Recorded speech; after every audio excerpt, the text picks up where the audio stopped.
الحمد لله نحمده ونستعينه ونستغفره ونؤمن به ونتوكل عليه ونعوذ بالله من شرور أنفسنا ومن سيئات أعمالنا من يهده الله فلا مضل له ومن يضلله فلا هادي له ونشهد أن لا إله إلا الله وحده لا شريك له ونشهد أن محمدا عبده ورسوله أما بعد فإن خير الحديث كتاب الله وخير الهدي هدي محمد صلى الله عليه وسلم وشر الأمور محدثاتها وكل محدثة بدعة وكل بدعة ضلالة وكل ضلالة في النار فأعوذ بالله من الشيطان الرجيم بسم الله الرحمن الرحيم اليوم أكملت لكم دينكم وأتممت عليكم نعمتي ورضيت لكم الإسلام دينا সমস্ত প্রশংসা মহান আল্লাহ রাব্বুল আলামিনের দরবারে, যার খাস মেহেরবানি অশেষ রহমতের কারণেই আমরা নিজেদের পরিচয় মুসলমান হিসেবে দেওয়ার সৌভাগ্য অর্জন করতে পেরেছি। আমাদের জীবন বিধানকে ইসলাম, আমাদের জীবন বিধান হিসাবে ইসলামকে গ্রহণ করার মতো সুযোগ লাভ করতে পেরেছি। সেই মহান আল্লাহ রাব্বুল আলামিনের দরবারে কলেমাত শুকর আলহামদুলিল্লাহ। লাখ লাখ দুরুদ ও সালাম নবী মুহাম্মদ রাসূলুল্লাহ সাল্লাল্লাহু আলাইহি ওয়াসাল্লামের উপরে, যার দীর্ঘ জীবন সংগ্রামের ফল হিসাবে আজকের শত শত বছর পরেও আমরা আল্লাহর পক্ষ থেকে দেয়া বিধানকে নিখুঁতভাবে আমাদের পর্যন্ত আমরা পেয়েছি এবং সেটাকে রাসূলুল্লাহ সাল্লাল্লাহু আলাইহি ওয়াসাল্লামের সুন্নাহর মাধ্যমে যাচপড়তাল করে সঠিক এবং বেঠিক নির্ণয় করার সুযোগ লাভ করতে পেরেছি। আমি আপনাদের সামনে সূরা মায়েদার ৩ নম্বর আয়াত তেলাওয়াত করেছি, যেটি দ্বীন ইসলামের ব্যাপারে একটি প্রিন্সিপাল নীতি। মহান আল্লাহ রাব্বুল আলামিন এই আয়াত নাজিল করেন বিদায় হজ্জের সময়। মহান আল্লাহ রাব্বুল আলামিন এই আয়াতে মুসলমানদেরকে লক্ষ্য করে ঘোষণা দিচ্ছেন, আল ইয়াউমা আকমালতু লাকুম দীনাকুম। হে ঈমানদারগণ, হে মুসলমানরা, আজ তোমাদের দ্বীনকে আমি পরিপূর্ণ করে দিলাম। ওয়া আতমামতু আলাইকুম নি'মাতি, আর আমার নিয়ামত, আমার অনুগ্রহ, এটাকেও আমি সমাপ্ত করলাম। ওয়া রাজিতু লাকুমুল ইসলাম দীনান, আর তোমাদের জন্য পূর্ণাঙ্গ জীবন বিধান হিসাবে এই ইসলাম কি নির্ধারণ করলাম, এর বাহিরে তোমাদের যাওয়ার কোনো সুযোগ আর নাই, প্রয়োজনও নাই। মহান আল্লাহ রাব্বুল আলামিন যেটাকে পরিপূর্ণ করে দিয়েছেন, সমাপ্ত করে দিয়েছেন, এই আল্লাহর পরিপূর্ণ করার ভিতরে আমরা যদি বিশ্বাস করি যে ঘাটতি আছে, আমরা যদি মনে করি যে এর সাথে আরো কিছু যোগ করার প্রয়োজন আছে, আমরা যদি মনে করি যে এর থেকে এখন কিছু বাদ দেওয়া প্রয়োজন, কারণ ওই 1400 বছর আগের সেই ইসলাম এখন চলতে পারে না, তাহলে এই আয়াতকে আমরা মূলত মানলাম না, অস্বীকার করলাম। যেই আয়াতে আল্লাহ ঘোষণা দিলেন যে তোমাদের দিনকে পরিপূর্ণ করে দিলাম, ওয়ারাজিতু লাকুমুল ইসলামা দীনান, আর তোমাদের জীবন বিধান হিসেবে আমি ইসলামকে নির্ধারণ করলাম।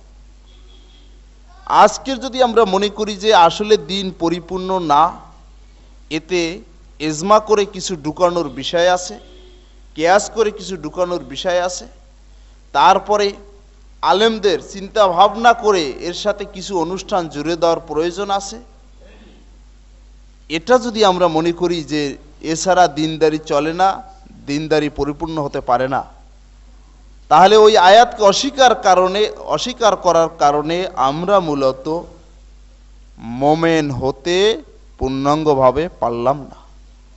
আমরা যদি মনে করি যে আল্লাহ যদি বলছেন ওয়ারাজিতু লাকুমুল ইসলামা দীনান, তোমাদের জীবন বিধান হিসেবে ইসলাম নির্ধারণ করলাম, ও 1400 বছর আগের ব্যাপার এখন চলে না, এই জন্যই এখন দরকার ধর্ম নিরপেক্ষ মতবাদ, এই জন্যই এখন দরকার পাশ্চাত্য ইউরোপীয় বিভিন্ন আইন কানুন। আমার কোরআনের ভিতরে, আমার হাদিসের ভিতরে আমাদের জন্য যে আইন কানুন দেওয়া হয়েছে ওটা এই যুগে আমাদের জন্য চলে না। এই ধারণা যদি আমাদের হয়, ভিন্ন কোনো মতবাদ যদি আমরা অবলম্বন করি, তাহলে আল্লাহর যে ঘোষণা ওয়ারাজিতু লাকুমুল ইসলামা দীনান, তোমাদের জন্য জীবন বিধান হিসাবে আমি কেবলমাত্র ইসলামকে নির্ধারণ করলাম, এটাকে আমরা বিশ্বাস করতে পারলাম না, এটাকে আমরা মানতে পারলাম না। তাহলে দেখেন আজকের আমাদের 12টা কিভাবে বাজছে। এক দিক থেকে যারা আমরা ধর্মের প্রচারে আত্মনিয়োগ করেছি, ধর্মীয় লাইনেই অনেকেই আছি, আমরাও পূর্ণাঙ্গভাবে এই আয়াতটাকে মানতে পারছি না। আর একদিকে যে আমাদের মুসলিম ভাইরা ধর্ম থেকে উদাসীন, তারা এর প্রচার নিয়েও মাথা কামায় না, এর প্রচার নিয়েও মাথা কামায় না, তারাও এই আয়াতটাকে মানতে পারল না। প্রথমে আসুন, যারা আমরা ধর্মের প্রচার করি, আমাদের অনেকের ভিতরে রোগ জন্ম নিয়েছে। যদি প্রশ্ন করা হয় যে আপনি যে এই মিলাদ মাহফিল সুন্নাত বলেন, আর এই মিলাদ পড়ে বেড়ান ঘুরে ঘুরে, আর এটাকে আপনি ইসলামের বিধান মনে করেন কি করেন না? বলে হ্যাঁ, অবশ্যই ইসলামের বিধান। তো এর দলিলটা কি? কোরআন হাদিসে কোথায় আছে? কোরআন হাদিস থেকে কোনো দলিল দিতে পারবে না, কোনো দলিল নাই। তিনি শেষে কিন্তু এর দলিল দেবেন কিয়াসের ভিত্তিতে, ওলামাদের কোল দ্বারা। দেখেন, তাহলে কিয়াস করে ওলামাদের ফতুয়া দ্বারা একটা অনুষ্ঠান ইসলামের ভিতরে অলরেডি এস্টাবলিশড করে ফেললো, যে এই অনুষ্ঠানটা সাহাবায়ে আজমাইনও করে নাই, আল্লাহর নবীও করে নাই, খোলাফায়ে রাশিদিন তো করেই নাই, ইভেন মুহাদ্দিসিন ইকরামও করেননি। এই জাঁকজমকভাবে অনুষ্ঠানটা পালন হচ্ছে এই উপমহাদেশে, এবং এর উপরে বই লেখা হয়েছে 600 হিজরির পরে, অথচ সেটাও আজকের ইসলাম হয়ে গেল। যদি বলেন যে এই শবে বরাতে হালুয়া রুটি সহ যে ব্যাপক আঞ্জাম, এর জন্য একটা মাত্র সহিহ হাদিস চাই, যে এই ব্যাপক আঞ্জাম করে এই অনুষ্ঠান ইসলামের নামে যে চালাচ্ছেন, দেখবেন কোরআনের আয়াতের অপব্যাখ্যা, জাল বানোয়াট হাদিসকে পেশ করা, আর আলেমদের ফতুয়া ছাড়া সহি কোনো হাদিস, কোরআনের কোনো আয়াত এর পক্ষে মূলত দলিল হিসেবে পেশ করতে আমরা কেউই পারবো না। আজ পর্যন্ত মক্কা মদিনায় এর কোনো স্থানই হয় নাই, কোনো সেখানে এর অবস্থান নাই, অথচ এটাকেও আমরা আমাদের দেশের লোকেরা মনে করি ধর্মীয় অনুষ্ঠান। আসুন, এদেশের লোক মনে করে যে পীর সাহেবের হাতে মুরিদ না হলে নাজাত পাওয়ার আর কোনো উপায় নাই। এই পীর মুরিদি তরিকা যে পীর সাহেবের সিলসিলা হোক, আমি সুস্পষ্টভাবে চ্যালেঞ্জ রেখেই বলতে পারি, যে তরিকাই হোক, ওই তরিকার লিখিত বই নিয়ে আসবেন। ওই তরিকার সাথে কোরআন আর হাদিসের সাথে আদৌ কোনো মিল নাই। ওই তরিকায় যা সবক দেওয়া হচ্ছে, ওই তরিকায় যা ধর্মবিশ্বাস ছড়ানো হচ্ছে, এগুলো কাল্পনিক ছাড়া বাস্তব কোরআন আর হাদিসের সাথে কোনো মিল পাবেন না।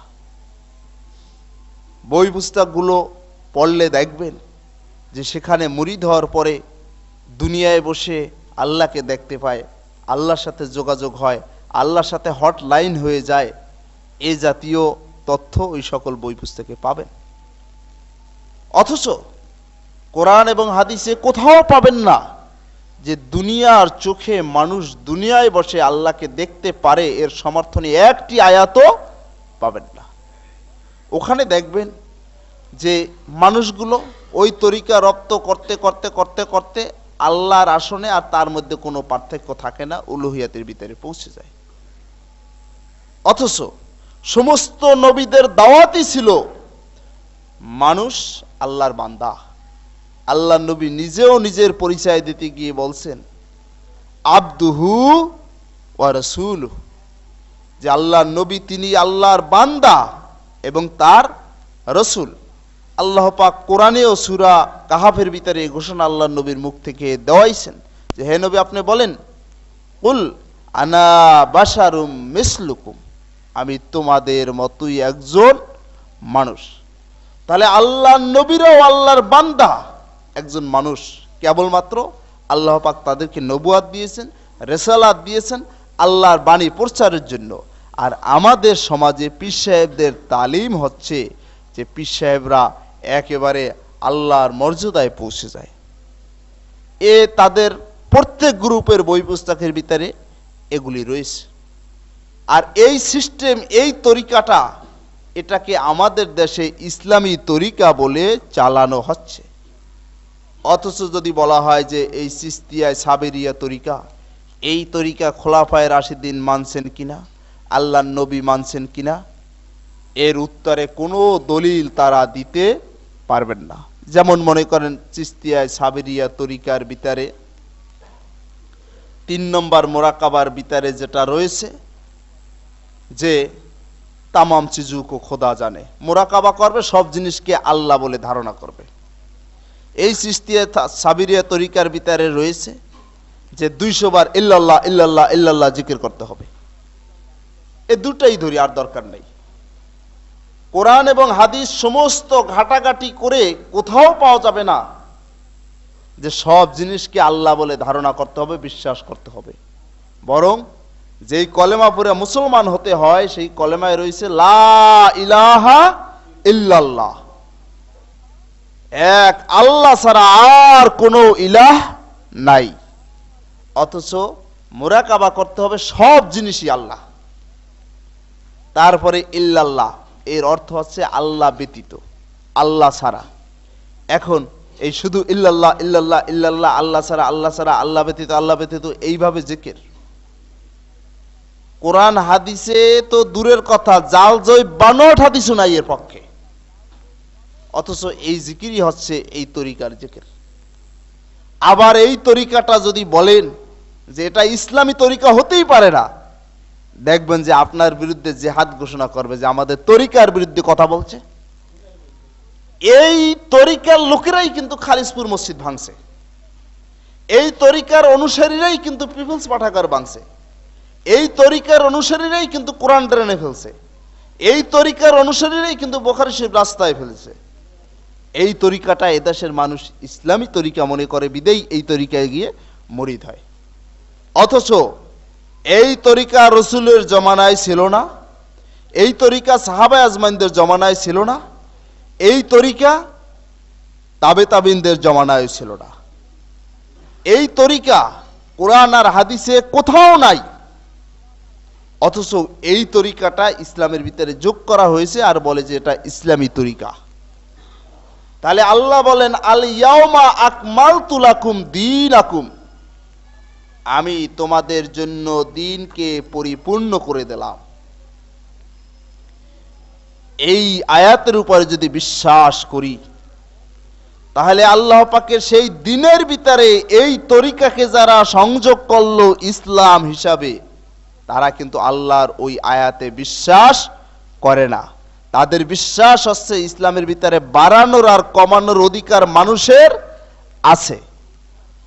আর এই বিশ্বাসের সাথে আমাদের বিশ্বাসের মিল নাই, বিদায়ী আমাদের সাথে এই বিশ্বাসের অনুসারীদের সাথে দ্বন্দ্ব।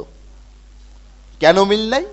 যেহেতু আমরা বিশ্বাস করে নিয়েছি কোরআনের ওই সূরা আল মায়েদার ৩ নম্বর আয়াতকে, সুতরাং আমরা বিশ্বাস করতে পারি না কোনো পীর সাহেবের মতবাদ বা তরিকাকে ইসলাম হিসেবে গ্রহণ করতে। সহজে আমরা মনে করতে পারি, এক গ্লাস পানি যদি পানি দ্বারা পরিপূর্ণ হয়ে যায়, একদম পরিপূর্ণ, ওই গ্লাসের ভিতরে যদি 500 গ্রাম স্বর্ণ রাখা হয়, তাহলে ওই পরিপূর্ণ এক গ্লাস পানির ভিতরে পানিটা কি সম্পূর্ণ দাঁড়িয়ে থাকবে না কিছু পড়ে যাবে? এই পরিপূর্ণ দ্বীনের ভিতরে যখনই একটা তরিকাকে ঢুকানো হবে দ্বীন হিসাবে, যখনই একটা মতবাদকে ঢুকানো হবে দ্বীন হিসাবে, তখন এই পরিপূর্ণ দ্বীন থেকে কিছু অংশ বাদ পড়ে যাবে আমাদের মাঝ থেকে। স্বাভাবিকভাবে আমরা এই দ্বীনকে পূর্ণাঙ্গভাবে আর মানতে পারলাম না। এখন যারা দ্বীনের পথে আছি, এরা দেখেন, এরপরে এই দ্বীন পরিপূর্ণ এই বিশ্বাস যদি তাদের থাকতো, তাহলে আবার এর ভিতরে 4টা মাযহাবের কোনো প্রয়োজন হতো না। কারণ কোরআন আর হাদিস দিয়েই দ্বীন পরিপূর্ণ, আবার মাযহাবের প্রয়োজন কোন জায়গায়? যদি আপনি আমি প্রশ্ন করি যে আমি মাযহাব মানবো কেন, আমাকে বুঝান। যেই মাযহাবের জন্ম হচ্ছে রাসূলুল্লাহ সাল্লাল্লাহু আলাইহি ওয়াসাল্লামের ইন্তেকালের 400 বছর পরে, যেই মাযহাবের কিতাবগুলো লেখা হয়েছে রাসূলুল্লাহ সাল্লাল্লাহু আলাইহি ওয়াসাল্লামের ইন্তেকালের 1000 বছর পরে, আমাকে ওই কিতাবগুলো আর ওই মাযহাবটা মানতে হবে কেন বলেন? তখন অদ্ভুত ধরনের প্রশ্ন রাখবে যে অনেক কিছু তো কোরআন হাদিসে নাই, আপনি সেগুলি কি করবেন? সুতরাং মাযহাব না মানলে আপনি সেগুলির সমাধান পাবেনটা কোথায়? এ কথা যদি বলা হয়, তাহলে কোরআন আর হাদিস আমাদের দ্বীন হিসাবে, ইসলাম হিসাবে পূর্ণাঙ্গ না। এই জন্যই মাযহাব এখন মানা প্রয়োজন মনে করছেন। আর আমরা আহলুল হাদিসরা মনে করছি কোরআন এবং হাদিস দিয়ে দ্বীন ইসলাম পূর্ণাঙ্গ। সুতরাং কোনো মাযহাব, কোনো তরিকা, কোনো মতবাদের নূতন করে আর আমাদের প্রয়োজন নাই। এখন আমাদের মত পার্থক্য হচ্ছে মূল আকীদায়, বিশ্বাসে। বন্ধুরা আমার, আমাদের যারা একটু উদাসীন, ধর্মকর্ম নিয়ে অত মাথা ঘামায় না, তাদের অবস্থাটা দেখেন। তারা এখন ঝুঁকে পড়ছে খ্রিস্টানদের দিকে, তারা এখন ঝুঁকে পড়ছে নাস্তিকদের দিকে, তারা এখন ঝুঁকে পড়েছে ইহুদিদের দিকে, তারা এখন ঝুঁকে পড়েছে মুশরিকদের দিকে। তারা বলতে চান অনেকটা যে ইসলাম এ দিয়ে আমাদের সংস্কৃতি পূর্ণাঙ্গ নয়, ইসলাম এ দিয়ে আমাদের অর্থনৈতিক ব্যবস্থাপনা, বন্টন ব্যবস্থা পূর্ণাঙ্গ নয়, ইসলামের ভিতরে আমাদের রাজনৈতিক দিক নির্দেশনা নাই, যে দিক নির্দেশনা ইসলামের ভিতরে আছে ওটা এ যুগে চলতে পারে না। সুতরাং ধর্ম নিরপেক্ষতার ভিত্তিতেই আমাদের সুন্দরতম আদর্শ রাষ্ট্র গঠন করতে হবে, অর্থনৈতিক ব্যবস্থা ঢেলে সাজাতে হবে, সাংস্কৃতিক অঙ্গ নূতন আঙ্গিকে গড়ে তুলতে হবে।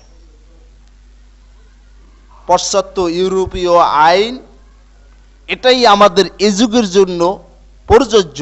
ওই 1400 বছর আগের কোরআন এখন চলতে পারে না।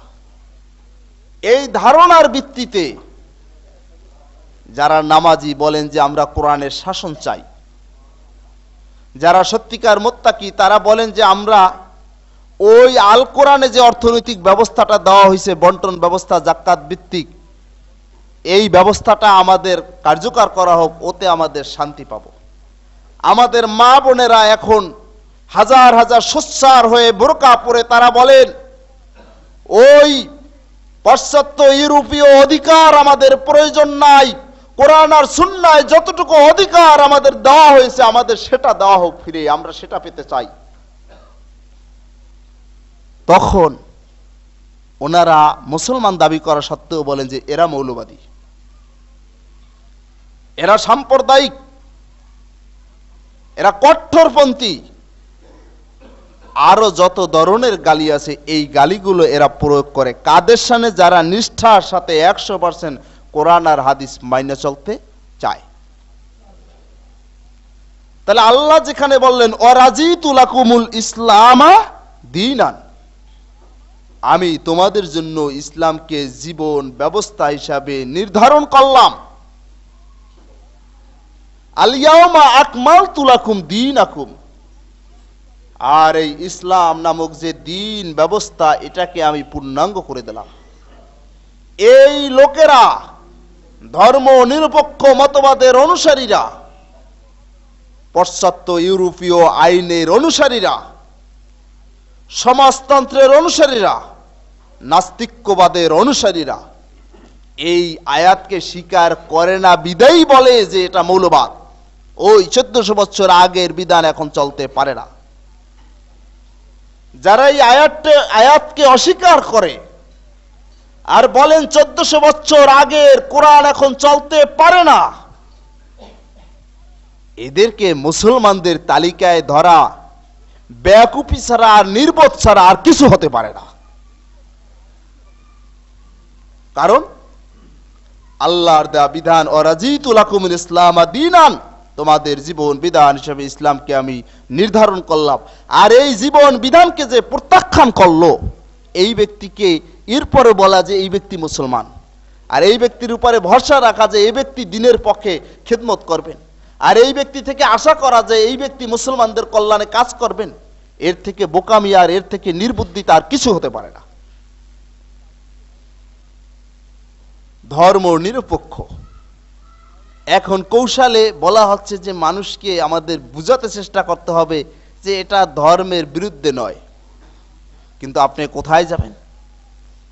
অক্সফোর্ড ডিকশনারিতে ধর্ম নিরপেক্ষ সেকুলারিজমের অনুবাদে করা হয়েছে ধর্মহীনতা। তারপরে নরমাল ইংরেজি ডিকশনারিগুলোতে সেকুলারিজমের অনুবাদ যত করা হয়েছে তার ভিতরে করা হয়েছে ধর্মহীনতা। রাষ্ট্রবিজ্ঞানীরা ধর্ম নিরপেক্ষতার সংজ্ঞা দিতে গিয়ে তারা যতগুলি সংজ্ঞা দিয়েছেন তার ভিতরে ধর্মহীনতা রয়েছে। এখন সাধারণ মানুষ মুসলমান সোচ্চার সচেতন, এদেরকে কি করে বোঝানো যাবে যে ধর্ম নিরপেক্ষতা ধর্মহীনতা নয়? আসেন আমরা তো বাংলা বুঝি, নিরপেক্ষ কাকে বলে। দেখা গেল যে আমার ভিতরে আর মসজিদের সেক্রেটারি সাহেবের ভিতরে মতবিরোধ সৃষ্টি হলো। মসজিদের সভাপতি সাহেব বললেন যে আমি ইমাম সাহেবের পক্ষেও নই, সেক্রেটারির পক্ষেও নই, আমি নিরপেক্ষ। নিরপেক্ষ মানে কি? আমাদের দুইজনের কারো পক্ষেই তিনি নন। একজন লোক বলে আমি ধর্ম নিরপেক্ষ, মানে আমি ইসলাম ধর্মের পক্ষে নই। তাহলে এই লোকটার আকীদা বিশ্বাসের সাথে আর নবীদের আকীদা বিশ্বাসের মিল কোথায় দেখা দরকার। কোন ব্যক্তি যদি বলেন যে আমি ইসলামের পক্ষে নই, এই ব্যক্তিকে আবার মুসলমান বলার মতো বেকুফি আর নির্বুদ্ধিতা কি হতে পারে? পৃথিবীতে যত নবী এসেছেন একজন নবী আমরা পাবো না যে যিনি বলেছেন যে আল্লাহর পক্ষ থেকে আমার জন্য যে ধর্ম মনোনীত করা হয়েছে আমি এই ধর্মের পক্ষে না, এ কথা বলেছেন একজন নবীও পাবেন না। বরং এই ধর্মের পক্ষে থাকার জন্য অসংখ্য নবীরা জীবন দিয়েছেন। এই ধর্মের পক্ষে দায়িত্ব পালনের জন্য আমার আপনার প্রিয় নবী নবী মুহাম্মদ রাসূলুল্লাহ সাল্লাল্লাহু আলাইহি ওয়াসাল্লাম উহুদের ময়দানে এই দান মোবারক শাহাদাত বরণ করেছে। এই ধর্মের পক্ষে থাকার জন্য আমার আপনার নবীর প্রাণ প্রিয় সাহাবীরা তাদের জীবনকে বিসর্জন দিয়েছেন। আর আজকের সেই ইসলাম থেকে যারা বলে যে আমরা নিরপেক্ষ, ইসলামের পক্ষে নই, এই ধর্ম নিরপেক্ষবাদীদের মুসলমান ভাবা আর মুসলমান বলে বিশ্বাস করা এটা আমাদের নির্বুদ্ধিতা ছাড়া আর কিছুই হবে না। সুতরাং এই ধর্ম নিরপেক্ষ মতবাদ যেহেতু কুফরি মতবাদ, কোন আহলে হাদিসের পক্ষে শোভা পায় না এই ধর্ম নিরপেক্ষ মতবাদের অনুসরণ করা বা এর আন্দোলন করা। যেহেতু আমরা হানাফি না, বুঝতে হবে আমরা শাফি না, আমরা মালিকি না। ব্যক্তি ইজমের ভিত্তিতে যে মতবাদ তৈরি হয়েছে ওর কোন মতবাদের অনুসারী আমরা না, সেটাকে যত ইসলাম বলে প্রচার করা হোক। তাহলে ইসলামের নামে কোন মনীষীর নামে, বিরাট ইমামের নামে কোন মতবাদ তৈরি করা হলেও সেই মতবাদ যদি আহলে হাদিসরা না মানেন, সেই আহলে হাদিসদের পক্ষে ধর্ম নিরপেক্ষ মতবাদ, সমাজতন্ত্র এর কোন আন্দোলন করা, এর কোন আন্দোলনে জড়িত থাকা, এটা আদৌ জায়েজ হতে পারে না, স্পষ্ট শিরক ছাড়া আর কিছু না। এই জন্যই কোন আহলে হাদিস এই সকল কোন মতবাদের আন্দোলন করতে পারে না। কারণ আমাদের সংগ্রামই হচ্ছে শিরক বিদআতের বিরুদ্ধে, আমাদের সংগ্রামই হচ্ছে কুফরি মতবাদের বিরুদ্ধে, আপসহীন সংগ্রাম। এই সংগ্রামের সাথে যেমন দ্বীন ইসলামের নামে নানান মতবাদ, বেদাতি এবং শিরকি মতবাদ, এগুলোকে যেমন প্রত্যাখ্যান করতে হবে, রাজনৈতিক, অর্থনৈতিক, সমাজ, সাংস্কৃতিক ময়দানেও বিভিন্ন কুফরি এবং শিরকি মতবাদকে আমাদের প্রত্যাখ্যান করতে হবে, নতুবা আমরা সলিডভাবে আহলে হাদিস দাবি করার কোনো অর্থই থাকতে পারে না। এই হচ্ছে মৌলিক ঝগড়া, মৌলিক পার্থক্য। এই পার্থক্যগুলোকে কেন্দ্র করে অনেক শাখা প্রশাখায় পার্থক্য হয়েছে। আমরা তারাবির নামাজ 8 রাকাত পড়ি, 8 রাকাতে সুন্নাত হিসাবে বিশ্বাসী। সমাজে সবাই 20 রাকাত পড়ে, ইভেন তারা বলে এই 20 রাকাতেরও দলিল আছে, এটাই ইসলামী বিধান। এখন 20 রাকাত তারাবি যদি ইসলামী বিধান হয়, দলিল থাকে, তাহলে আমরা তো ইসলামী বিশ্বাসী, আমরা কেন 20 রাকাত পড়ছি না? বিষয়টা আমাদের জেনে নেওয়া দরকার। সর্বপ্রথম বিষয়টা আমাদের জেনে নেওয়া দরকার, আমরা 8 রাকাত তারাবি পড়তেছি, এই 8 রাকাতের দলিলগুলো কি? তারপরে আমাদের স্পষ্ট জেনে নেওয়া দরকার যারা 20 রাকাত তারাবি পড়তেছেন তাদের ভিত্তি কি, তাদের দলিল কি, সেই দলিলগুলোকে কেন আমরা মানতে পারছি না? প্রতিটি বিষয় ক্লিয়ার ভাবে জানা থাকলেই অপর ভাইকে বুঝানো এবং দাওয়াত দেওয়া সম্ভব হতে পারে। আপনার আমার নিজেরই যদি একটা বিষয়ের উপরে অজ্ঞতা থাকে, ভালোভাবে ধারণা না থাকে, তাহলে অপরকে কি বুঝাবো? সুতরাং আসুন তারাবি নামাজের ব্যাপারে স্পষ্ট আমরা জেনে নেই যে আমরা 8 রাকাত পড়ি, এর ভিত্তি কি আছে। প্রথমেই বুখারী মুসলিমের একটি হাদিস থেকে তারাবি নামাজের ফজিলতটা আমাদের জেনে নেওয়া দরকার। আন আবি হুরায়রা রাদিয়াল্লাহু তাআলা আনহু قال قال رسول الله صلى الله عليه وسلم من قام رمضان ঈমানা ওয়া ইহতিসাবান গুফিরা লাহু মা তাকদ্দামা মিন জামবি। বাংলায় আপনারা পাবেন মিশকাত শরীফ, হাদিস নম্বর হচ্ছে 1862। আল্লাহর নবী বলেন, মান কামা রমাজানা ঈমানা ওয়া ইহতিসাবান, রমজান মাসে যে ব্যক্তি কিয়াম করবে, শর্ত হচ্ছে তার ঈমান থাকতে হবে, ওয়া ইহতিসাবান, আল্লাহর সন্তুষ্টি এবং সওয়াবের আশা নিয়ে যে ব্যক্তি এই কিয়াম রমজানে করেন, গুফিরা লাহু মা তাকদ্দামা মিন জামবি, ওই ব্যক্তির পিছনের যত গুনাহ খাতা আছে সমস্ত গুনাহ খাতা আল্লাহর পক্ষ থেকে মাফ করে দেওয়া হয়। সুবহানাল্লাহ। এখানে কিয়ামের কথা বলা হয়েছে, মান সাল্লা বলা হয় না, বলা হয়েছে মান কামা। এর তাৎপর্য হচ্ছে যে তারাবি নামাজের কিয়ামটা দীর্ঘ। তারাবি নামাজের উদ্দেশ্য হচ্ছে ভালো কোরআন পাঠকের কাছ থেকে কোরআন শোনা, যে বিষয়গুলি পরবর্তী হাদিস থেকে আরো ক্লিয়ার হয়ে যাবে।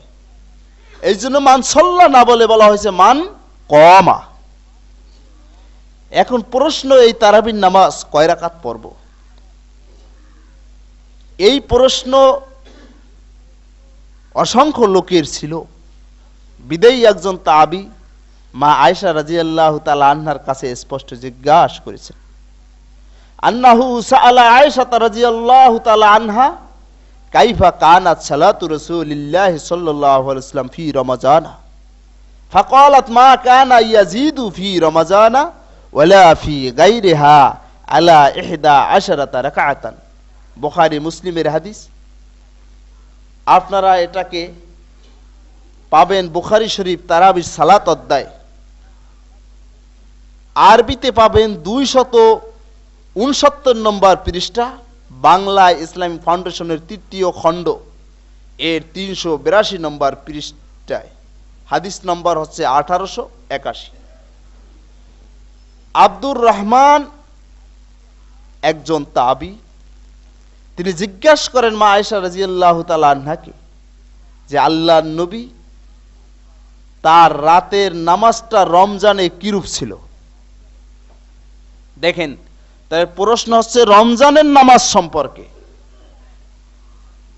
রমজান ছাড়া অন্য সময় নামাজ সম্পর্কে নয়। মা আয়েশা রাদিয়াল্লাহু তাআলা আনহা এটাকে এত সুন্দরভাবে উত্তর দিয়েছেন যে এরপরে রমজানের বাহিরে কেমন তার নামাজ ছিল এটাও যাতে আর ওই প্রশ্নকর্তার পুনরায় প্রশ্ন করতে না হয়, এক প্রশ্নের উত্তরই তিনি পূর্ণাঙ্গভাবে জবাব এভাবে দিলেন, মা কানা ইয়াজিদু ফি রমাজানা ওয়ালা ফি গায়রিহা আলা 11 রাকাতান। আল্লাহ নবী রমজানের বাইরে এবং রমজানের ভিতরে রাতে বেতের সহ 11 রাকাতের বেশি নামাজ আদায় করতেন না।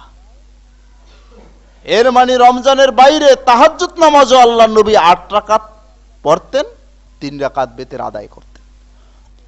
হাদিস শাস্ত্রে যাচাই বাছাই এবং হাদিসের জ্ঞানে পারদর্শিতায় কারো স্থান নাই।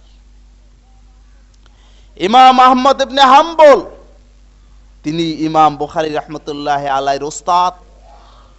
এতদা সত্য মুসলিম জাহানের মুহাদ্দিসিন ইকরামরা ইমাম বুখারী রাহমাতুল্লাহি আলাইহিকে ইমাম আহমদ ইবনে হাম্বলের উপরে স্থান দিয়েছেন হাদিস শাস্ত্রে। আর ইমাম আহমদ ইবনে হাম্বলও হাদিসের একখানা কিতাব সংকলন করেছেন মুসনাদে আহমদ।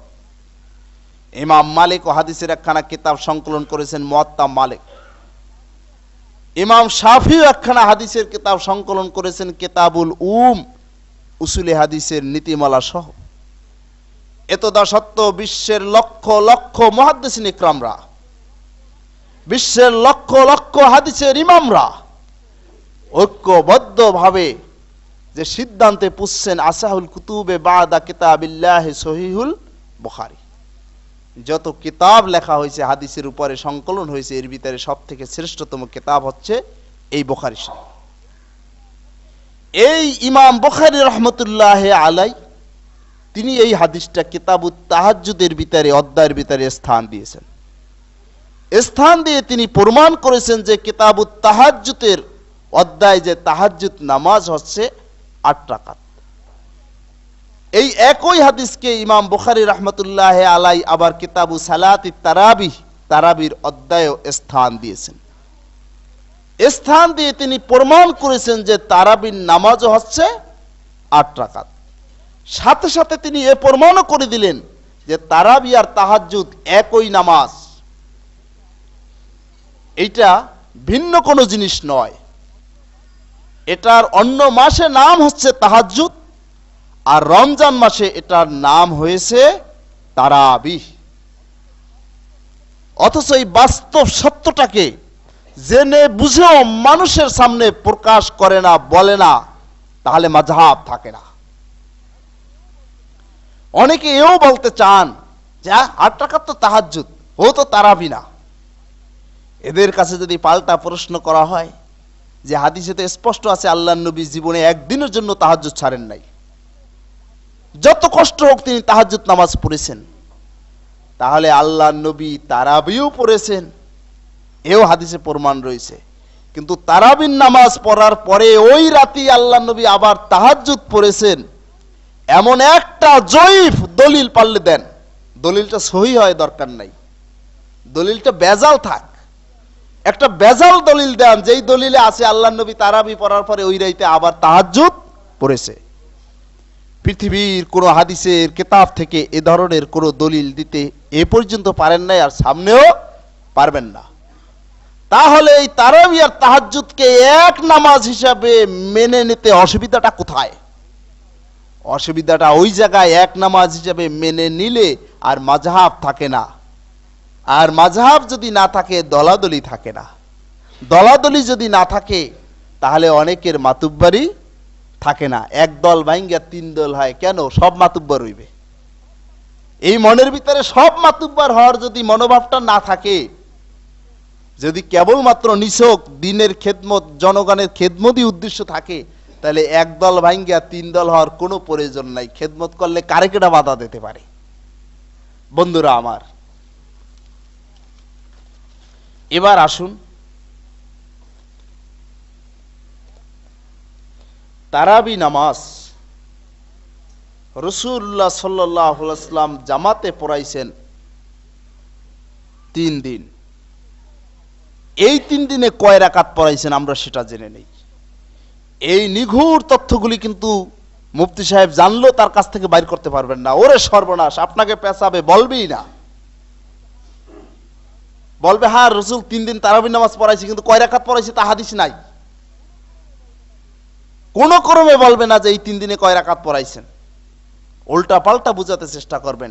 আসুন, আমরা জানি যে রাসূল সাহাবায়ে আজমাইনদেরকে নিয়ে 3 দিন তারাবি নামাজ পড়েছেন।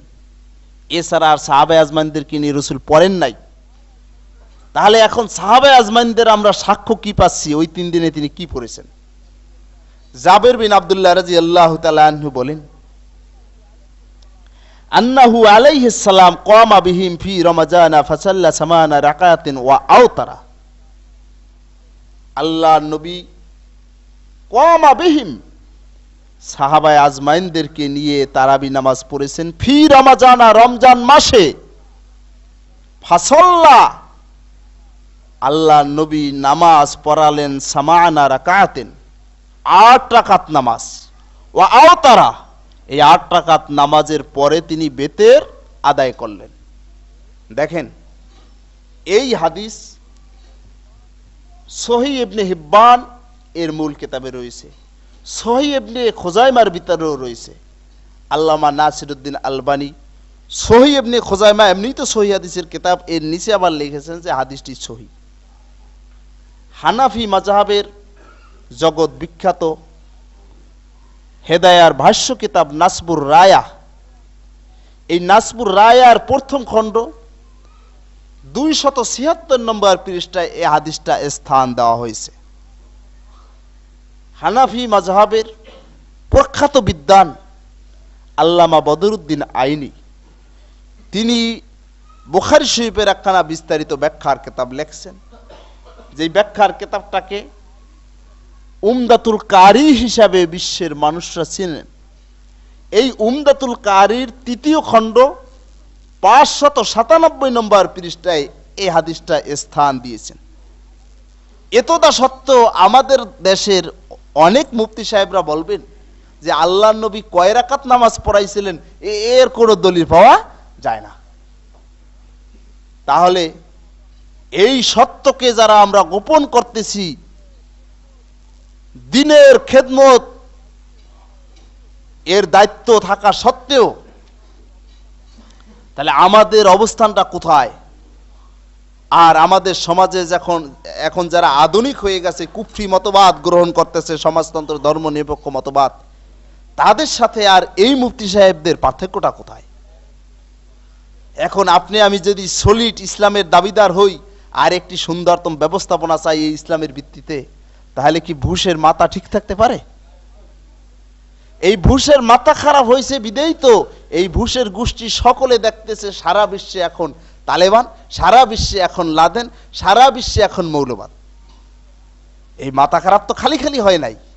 সুতরাং মাথা খারাপ যতই হোক, আপনাকে আমাকে তো ইসলামের পক্ষেই থাকতে হবে এবং পূর্ণাঙ্গ ইসলামেই বিশ্বাসী হতে হবে। আংশিক ইসলামে বিশ্বাসী হলে তো মুশরিক হব, মুনাফিক হব। আল্লাহ আমাদের পূর্ণাঙ্গ ইসলামের উপর বিশ্বাস রাখার তৌফিক দান করুন, আমিন। মুজামে সগীর এর 108 নম্বর পৃষ্ঠায় জাবির বিন আব্দুল্লাহ এভাবে বলেন যে সাল্লা বিনা রাসূলুল্লাহ সাল্লাল্লাহু আলাইহি ওয়াসাল্লাম ফি শাহরে রমাজানা সামানা রাকাতিন ও আওতারা। আল্লাহর নবী আমাদেরকে নিয়ে রমজানে তারাবির নামাজ আদায় করলেন সামানা রাকাআতেন 8 রাকাত নামাজ আদায় করলেন, ও আওতারা এরপরে বেতের পড়লেন।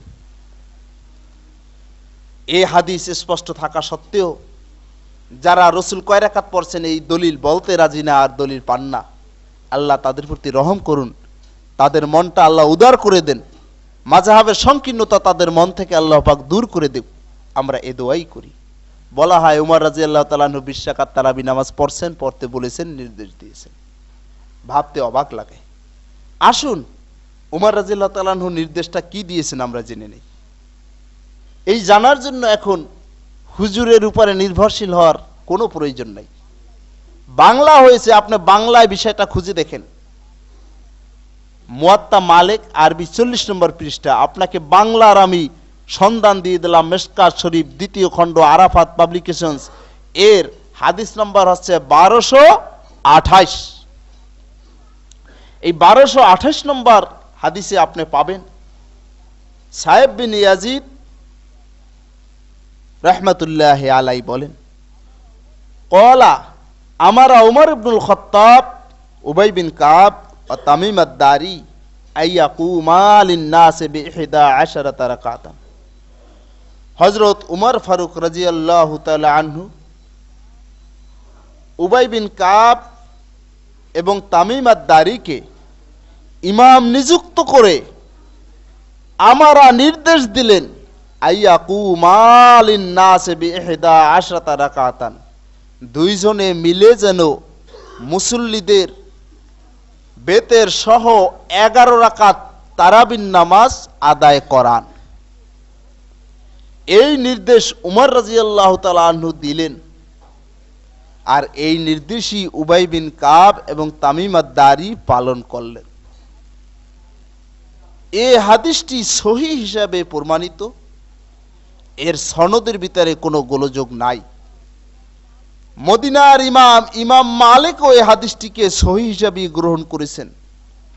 আল্লামা নাসিরউদ্দিন আলবানী মিশকাতের তাহকিক করতে গিয়েও বলছেন এই হাদিসটি সহিহ। তাহলে যারা এই উমর রাদিয়াল্লাহু তাআলা আনহুর এই নির্দেশটিকে মানতে পারলেন না, উল্টা উমর রাদিয়াল্লাহু তাআলা আনহুর বিরুদ্ধে বলেন যে তিনি 20 রাকাত তারাবি নামাজের ইজমা করে গেছেন, এরা মূলত এই ইজমার দাবি করে আল্লাহ পাক যে বলেন আল ইয়াউমা আকমালতু লাকুম দীনাকুম, আমি তোমাদেরকে দিন পরিপূর্ণ করে দিলাম, এই আয়াতটা কি অস্বীকার করলেন। কারণ ওই আয়াতের অর্থ যদি দিন পরিপূর্ণ হয়ে থাকে, তাহলে ইজমা করে উমর রাদিয়াল্লাহু তাআলা আনহুর জমানায় দিন ইসলামের ভিতরে নামাজ আবার বাড়ানোর কোনো সুযোগ থাকতে পারে না। কারণ যেখানে পরিপূর্ণ সেখানে বাড়ানোর প্রশ্ন কেন উঠবে। বন্ধুরা আমার, এই তারাবি নামাজ এর জামাত এরও গুরুত্ব রয়েছে। এই তারাবি নামাজে কোরআন শরীফ দীর্ঘ তেলাওয়াত করা এরও গুরুত্ব রয়েছে। সুনানে কুবরা এর 2য় খণ্ড 495 নম্বর পৃষ্ঠায় হাদিসটি সহিহ। আন সালাবা রাদিয়াল্লাহু তাআলা আনহু খারাজা রাসূলুল্লাহ সাল্লাল্লাহু আলাইহি ওয়াসাল্লাম জাতা লাইলাতিন ফি রমাজান। হযরত সালাবা বলেন আল্লাহর নবী এক রাতে রমজান মাসে বের হলেন। ফারাআ নাসান ফি নাহিয়াতিল মসজিদ ইউসাল্লুনা, আল্লাহর নবী দেখলেন মসজিদের এক প্রান্তে একদল লোক নামাজ পড়তেছে। ফাকালা মা ইয়াসনাউ হাউলায়ে, আল্লাহর নবী বললেন যে এই লোকগুলি এভাবে জড়াও হয়ে কি নামাজ পড়তেছে, কেমন নামাজ পড়তেছে। ক্বালা কাইলুন, এক ব্যক্তি আল্লাহর নবীর প্রশ্নের উত্তর দিলেন ইয়া রাসূলুল্লাহ হাউলায়ে নাসুন, এই লোকগুলি লাইসা মাহুম কুরআনুন, কোরআন ভালো পড়তে জানে না, এদের কোরআন মুখস্থ নাই। উবাই বিন কাব ইয়াকরাউ, আর উবাই বিন কাব কোরআনের ভালো কারি, কোরআন তার মুখস্থ আছে।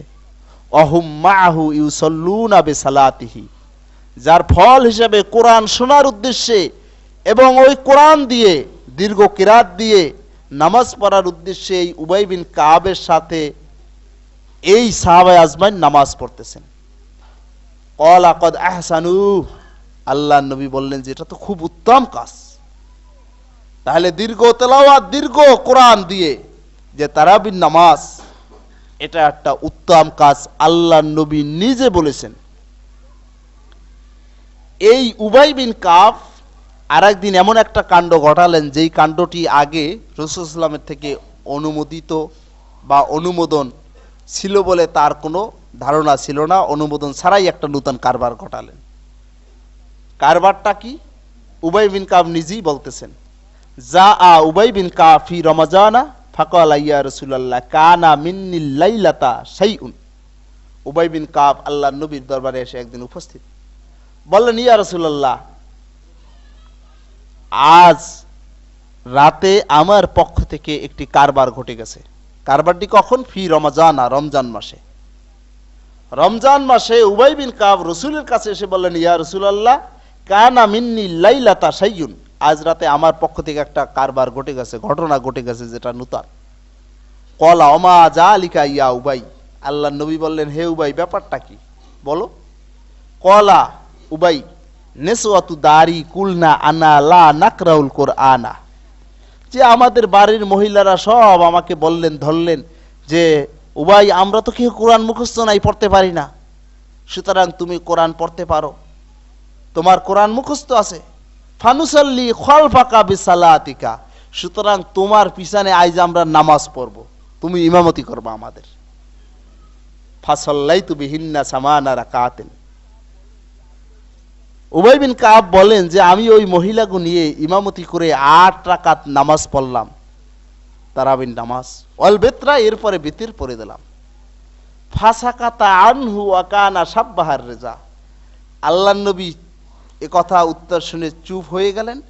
ওয়া কানা সাব্বাহার রেজা, আর আল্লাহর নবী মানে মুখমণ্ডলে মানে হাসির আর মুখমণ্ডলে উজ্জ্বলতা, মুখমণ্ডলে সন্তুষ্টির একটা ছাপ দেখা গেল, যে আল্লাহর নবী এতে খুবই সন্তুষ্ট হলেন। তাহলে দেখেন, আজকের যে মুফতি সাহেবদের সংখ্যা কমে গেছে, দিন দিন কমে যাচ্ছে, ফতুয়া দিয়ে বেড়াচ্ছেন যে এই মহিলারা জামাতে নামাজ পড়তে পারবে না। ওই মুফতি সাহেবরা আল্লাহ নবীর ফতুয়া এটাকে মানতে পারলো না। আর ওই মুফতি সাহেবরা মনে করেন যে আল্লাহ নবী দিন পরিপূর্ণ করে দিলেও এই দিনের ভিতরে বাড়ানো আর কমানোর অধিকার আমাদের মুফতি সাহেবদেরও আছে। দেখেন আমাদের সাথে ঝগড়াটা কোথায়। একদল মুফতি সাহেবরা বিশ্বাস করেন দিন ইসলামের ভিতরে হাত দেওয়ার অধিকার আমাদের আছে, বাড়ানোর কমানোর অধিকার আমাদের আছে। আর আহলে হাদিসের যারা আছেন এই ভাইরা বিশ্বাস করেন যে দিন যেহেতু পরিপূর্ণ, এর ভিতরে বাড়ানোর কোনো অধিকার নাই, কমানোর কোনো অধিকার নাই। এখন ওই মুফতি সাহেবরা এই আহলে হাদিসের লোকদেরকে ভালো চোখে কি করে দেখবেন? আমাদের সাথে ওই ভাইদের সাথে গন্ডগোল তো এই বিশ্বাস নিয়ে মৌলিক। আল্লাহর নবী খুশি হলেন, সন্তুষ্ট হলেন যে উবাই বিন কাব মহিলাদের নিয়ে 8 রাকাত তারাবি নামাজ পড়লেন, জামাতবদ্ধভাবে মহিলারা কোরআন শোনার সুযোগ পেলেন। আর আমাদের মুফতি সাহেবরা যদি শোনেন যে মসজিদে মহিলারা গিয়ে জামাতে নামাজ পড়েছেন, ওরে বাবা, ফতুয়া সব এখানে জানেন। মুফতি সাহেবরা আজকে উলাঙ্গ হয়ে মার্কেটে যাচ্ছে, ওখানে গিয়ে আপনার ফতুয়া একটু কার্যকর করেন না, দেখি আপনার ফতুয়ায় জোর কত আছে। ওখানে তো আপনার কোনো মূল্যায়ন নাই। যেই মসজিদে মহিলারা আসলে ধর্মের প্রভাব তাদের মনের ভিতরে সৃষ্টি হবে, যেই ধর্মীয় প্রভাব মহিলাদের মনের ভিতরে যদি সৃষ্টি হয়, ওই মহিলাদের বাচ্চারাও ধার্মিক হবে। যেই মহিলারা ধার্মিক হবে, মহিলাদের বাচ্চারাও ধার্মিক হবে, ওই পরিবারটা হবে সুখের সংসার, ওই পরিবারটা হবে একটি শান্তির পরিবেশ। আর এখানেই মুফতি সাহেবের বাধা। তাহলে মূল ইসলামের সাথে, নবীর সাথে, কোরআনের সাথে এই মুফতি সাহেবদের পার্থক্য। আর একদল লোক যদি তাদের সম্পর্ক কেবল কোরআনের সাথে গড়তে চায়, হাদিসের সাথে গড়তে চায়, রসুলের সাথে গড়তে চায়, তাহলে এই মুফতি সাহেবদের সাথে আর ওই গ্রুপের সাথে তো পার্থক্য বিরাট এমনিই হবে। আমরা এই পার্থক্য নিয়েই কবরে যেতে চাই নাকি? আমাদেরকে হিংসা বিদ্বেষ যতই করুন না কেন, আমরা এর জবাবে হিংসা আর বিদ্বেষ দিয়ে এর জবাব দিতে চাই না। আমরা দোয়া করি আল্লাহ পাক আপনাদের হৃদয়কে কোমল করুন, আমাদের মনের ব্যথা আবেগকে বোঝার তৌফিক দিন। সাথে সাথে আমরা এ দোয়াও করি, আমাদের আহলে হাদিসদের ভিতরে যে সকল মুনাফিক রয়েছে, মুশরিক রয়েছে, বেঈমান রয়েছে, কুফরি মতবাদের আন্দোলন করে, ধর্ম নিরপেক্ষ মতবাদের আন্দোলন করে, সমাজতন্ত্রের আন্দোলন করে, হে আল্লাহ তুমি এই মুনাফিক ভাইদেরকে অন্তর থেকে এই মুনাফিকি দূর করে দাও, কুফরি মতবাদের আন্দোলন পরিত্যাগ করে যাতে কেবলমাত্র কোরআন আর হাদিস নিয়ে সন্তুষ্ট থাকতে পারে, এই তৌফিক তুমি আমাদেরকে দান করো, যাতে ওই মাযহাবী ভাইদের কাছে আমাদের লাঞ্ছিত হতে না হয় যে তোমাদের ওই আহলে হাদিসের লোক তো ওই ধর্ম নিরপেক্ষবাদের আন্দোলন করে। কারণ ধর্ম নিরপেক্ষ মতবাদ, কুফরি মতবাদ, এটা বোঝার জন্য কোনো লেখাপড়া করা লাগে না, সামান্য লেখাপড়া করলেও এটা বোঝা সহজ। সুতরাং আল্লাহর দরবারে আমাদের উভয়ের জন্যই আমরা দোয়া করছি। বন্ধুরা আমার, খুতবার শেষ প্রান্তে আমরা এখন আসি। যারা 20 রাকাত তারাবি পড়েন তাদের ভিত্তিটা কি আছে, তারা যে দলিলগুলো দেন কেন আমরা সেই দলিলটা মানতে পারছি না। 20 রাকাত তারাবির দলিল তারা রাসূল সাল্লাল্লাহু আলাইহি ওয়াসাল্লামের নামেই দেন। বরাতে তারা বলেন মুসান্নাফে ইবনে আবি শায়বা এর দ্বিতীয় খণ্ড 286 নম্বর পৃষ্ঠায় রয়েছে, আন ইবনে আব্বাস রাদিয়াল্লাহু তাআলা আনহু আন্না নবী সাল্লাল্লাহু আলাইহি ওয়াসাল্লাম কানা ইউসাল্লি ফি রমাজান 20 রাকাতান ওয়াল বিতরা। ইবনে আব্বাস থেকে বর্ণিত যে রমজান মাসে আল্লাহ নবী 20 রাকাত তারাবির নামাজ আদায় করেছেন, এরপরে বেতের পড়েছেন। এই দলিল বেশি বলে না, কয় যে উমর রাদিয়াল্লাহু তাআলা আনহু ইজমা করছে, ওইটা খুব মজা করে সব জায়গায় বলে। এই দলিল কেন বলে না, ব্যাপারটা কি দেখেন। মূল ব্যাপারটা হচ্ছে এই হাদিসটা হচ্ছে জাল বানোয়াট। কে এই হাদিসটা জাল করলেন রাসূলের নামে, এই প্রশ্ন যদি জাগে তার জবাব আসমায়ে রিজালের কিতাবে স্পষ্টভাবে রয়েছে। এই হাদিসটা রাসূলের নামে যিনি তৈরি করলেন তিনি হচ্ছেন আবু শায়বা ইব্রাহিম বিন উসমান। হাদিসের ব্যাখ্যার কিতাবগুলো আর আসমায়ে রিজালে আপনারা পাবেন। সর্বসম্মতিক্রমে এই লোকটি জয়ীফ, মুত্তাফাকুন আলা তাজঈফিহি, এই লোকটি দুর্বল, এই লোকটি গ্রহণযোগ্য নয়, এ ব্যাপারে সকল মুহাদ্দিসিন ইকরাম একমত। হাদিস শাস্ত্রের সম্রাট ইমাম শোবা তিনি বলেন যে এই লোকটি মিথ্যুক, রাসূলের নামে আরো অনেক বিষয়ের উপরে মিথ্যা কথা বলেছে। এর অসংখ্য প্রমাণ মিজানুল ইতিদাল আসমায়ে রিজালের একখানা কিতাব, সেখানে বিস্তারিত বিবরণ রয়েছে। ইমাম বুখারী বলছেন যে ওই ব্যক্তি থেকে দূরে থাকতে হবে, ওই ব্যক্তিকে বর্জন করতে হবে, ওই ব্যক্তি থেকে কোনো প্রকারের হাদিস নেওয়াই যেতে পারে না। আসমায়ে রিজালের বিশ্ববিখ্যাত কিতাব মিজানুল ইতিদাল প্রথম খণ্ড 47 নম্বর পৃষ্ঠায় এর থেকে অনেক দীর্ঘ আলোচনা পাবেন।